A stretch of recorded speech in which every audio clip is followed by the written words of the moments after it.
Ordinance పొందలేదు, న్యాయపరంగా BJP చిక్కులు పెడుతుంది అనేది కాంగ్రెస్ వాదన. అంటే ఏ పార్టీ దీన్ని రాజకీయంగా వాడుతుంది అనుకోవాలి? చూడండి, బీజేపీ ఏంటంటే ఎన్నికల్లో హామీలే వాళ్ళు చెప్తున్నటువంటిది. ఈ ఎన్నికలు రాష్ట్రంలో జరుగుతున్నటువంటి ఎన్నికల సమయంలో కాంగ్రెస్ పార్టీ హామీ ఇచ్చింది.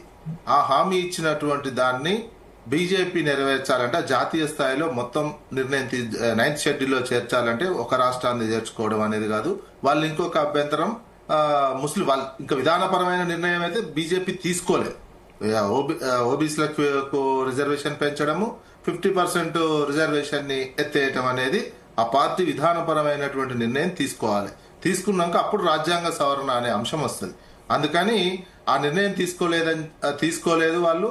ఇక్కడ ఏదో ఆ తాత్కాలిక అవసరాల కోసం ఇక్కడ సపోర్ట్ అయితే చేయడం జరిగింది. రాష్ట్రంలో దేశంలో మొత్తం చేయాలంటే జనాభా లెక్కలు చేయాలి. ముఖ్యంగా ఏంటంటే బీసీ కులగణన అనేది చేయాల్సినటువంటి అవసరం ఉన్నది. బీసీ ఇన్నాళ్ళు రాష్ట్రాలు చేసేటువంటి కుల సర్వేలు చెల్లవు అనేది తెలుసు. దేశంలో జనాభా లెక్కలు కుల లెక్కలు చేయాల్సింది కేంద్ర ప్రభుత్వమే.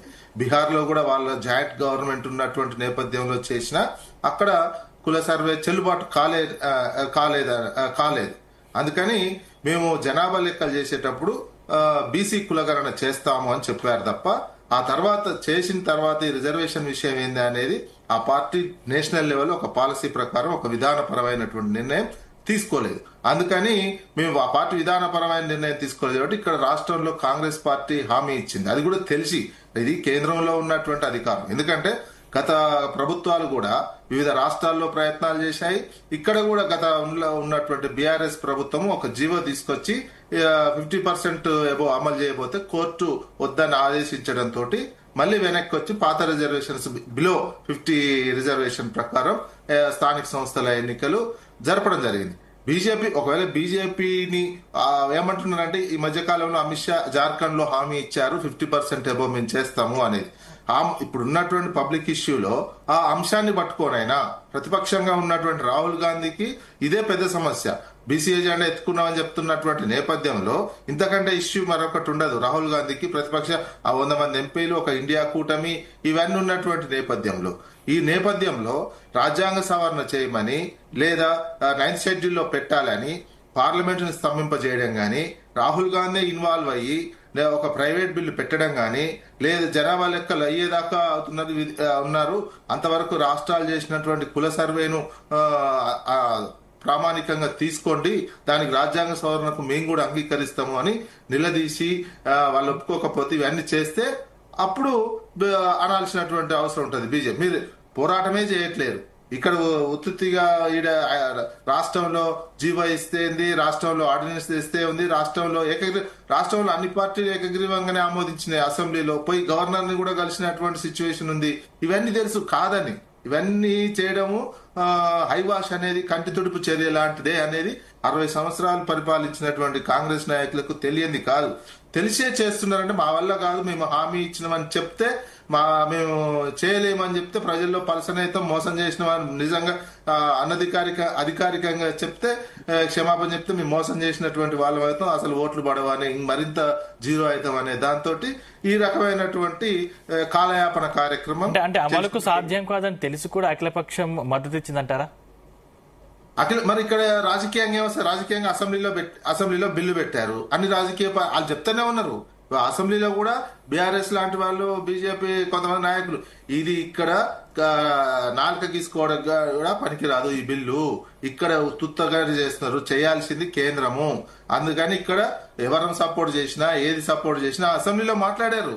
ఎవరైనా సపోర్ట్ చేసినా ఇక్కడ అది రాజ్యాంగ సవరణ 9th షెడ్యూల్లో పెట్టాలి తప్ప ఇదంతా కంటి తుడుపు చర్యనే. ఎక్కడ కొట్లాడాలనో అక్కడ యుద్ధం చేయాల్సింది పోయి ఫీల్డ్ వదిలేసి యుద్ధం చేస్తే ప్రయోజనం ఏముండదు, మభ్య పెట్టడానికే.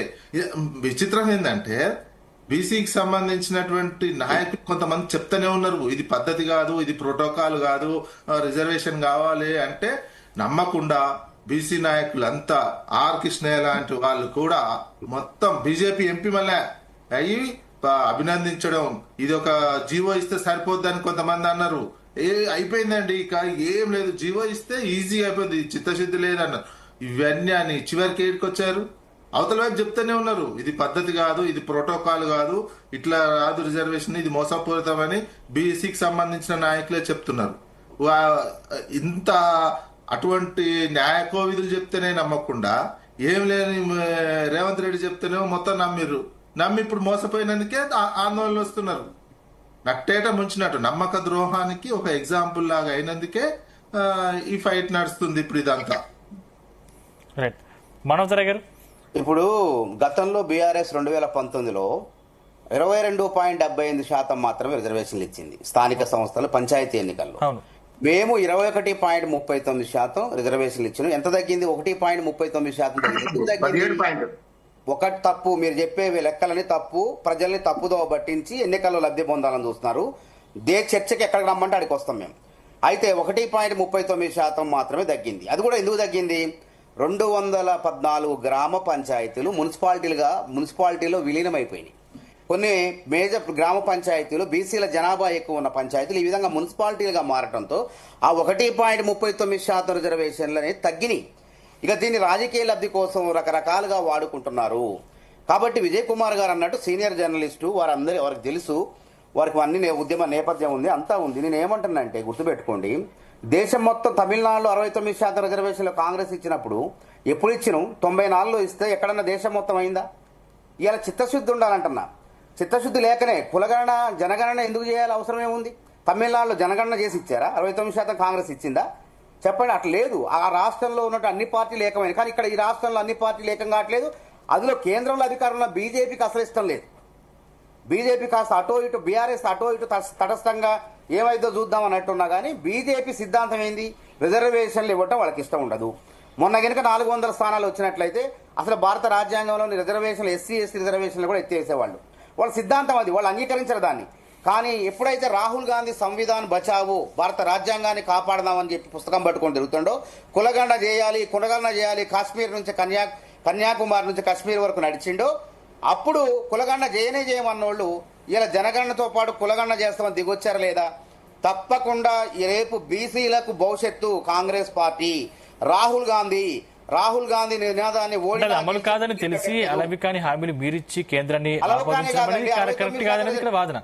అలవి కానివి కాదండి, ఆచరణ సాధ్యం, మనసుంటే మార్గం ఉంటది. తమిళనాడులో ఉదాహరణ కాంగ్రెస్ ప్రభుత్వమే తెలుగు బిడ్డ పివి నరసింహరావే ఆ రిజర్వేషన్లు 9th షెడ్యూల్లో చేర్చిండు, రాజ్యాంగ భద్రత కల్పించిండు.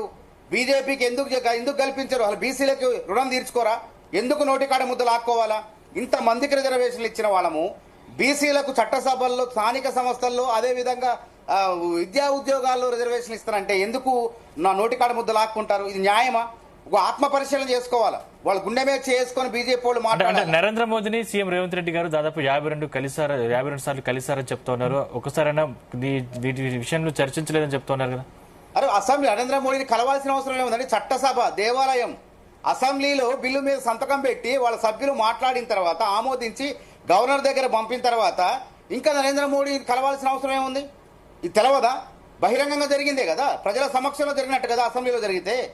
రాష్ట్రపతి ఒక దళిత బిడ్డ అయ్యుండి, ఒక గిరిజన బిడ్డ అయ్యుండి రాష్ట్రపతి ద్రౌపది ముర్ము గారు కనీసం బహుజనుల బిల్లు సంబంధించిన అంశం మీద కనీసం సంతకం పెట్టకపోవడం ఇంతకన్నా విచారకరమైన వార్త ఇంకోటి లేదండి.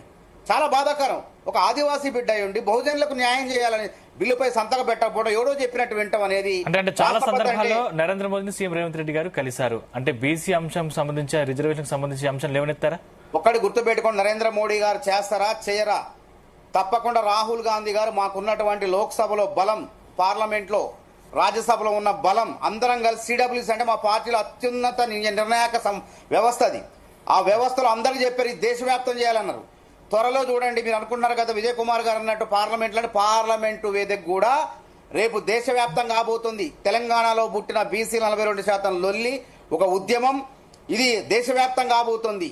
నరేంద్ర మోడీ ఎట్లయితే ముందు నేను కులగణన చేయను అని చెప్పి మెట్టు దిగలేదో, తర్వాత రాహుల్ గాంధీ గారు యొక్క పోరాటానికి భయపడి ఏ విధంగా మెట్టు దిగిండో ఆ విధంగా మెట్టు దిగే రోజులు కూడా వస్తాయి. తెలంగాణ కాకినాడ తీర్మానంలో బీజేపీ ఏం చేసింది? ఒక రాష్ట్రం ఒక ఓటు 2 రాష్ట్రాలు అంది.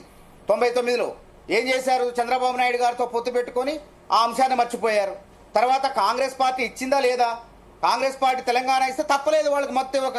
సుష్మా స్వరాజ్ గారిని ఇప్పటికి కూడా తలుచుకుంటున్నాం. ఎందుకు తలుచుకుంటాం? చిన్నమ్మ అని ఆమె తెలంగాణకు అండగా నిల్చున్నారు. సీమాంధ్ర నాయకులు రకరకాల రాయల్ తెలంగాణ అని రకరకాల ప్రయత్నాలు చేసినా వాటిని అడ్డుకొని తెలంగాణ బిల్లుకు మద్దతు తెలిపారు. కాబట్టి బీజేపీ ద్రోహం చేస్తుంది బీసీలకు. బీసీలు నిజంగా బీసీ సంఘాలు కొట్లాడాల్సింది ఎవరి మీద? నిజంగా ఆర్ కృష్ణయ్య గారి మీద కొట్లాడాల. నువ్వు బీజేపీ సభ్యత్వానికి రాజీనామా చేయి, బీజేపీ రాజ్యసభ సభ్యత్వానికి రాజీనామా చేయి. అసలు బీజేపీ వాళ్ళని మొత్తం వీళ్ళని ముట్టడించండి అని చెప్పి